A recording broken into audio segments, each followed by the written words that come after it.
Tuloy-tuloy ang paglingap ni Kuya Wala Santos Matubang. Ang programang Lingap sa Mahihirap patuloy na lumalawak. Katuwang ang mga charity vloggers na handang tumulong sa abot ng makakaya, mga Kalingap reactors na patuloy na nakasuporta sa programa ni Kuya Wala. Sama-sama sa iisang adhikain ang palaganapin ang tunay na paglingap sa ating mga kababayan. Suportahan ng mga charity vloggers, Kalingap reactors na katuwang sa programa ni Kuya Wala Santos Matubang. I-subscribe ang kanilang mga YouTube channel. Please subscribe SC's Vlogs Official. Kahit sino naman ay mapapahanga talaga kay Dara, sa taglay niyang kasipagan. Hello po mga Kalingap, kumusta?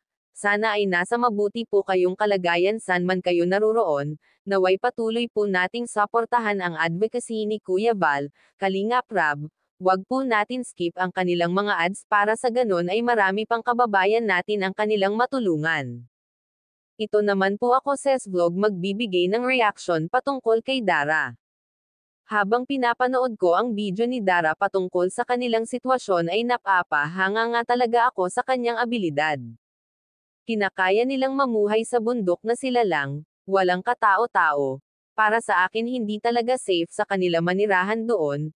In case of emergency hindi agad sila ma-rescue dahil nga napakaliblib, at napakadilim ng paligid kapag gabi na, kaya di maiiwasan talaga na sabihin ni Kalingap Rab na, napakadelikado at nakakatakot.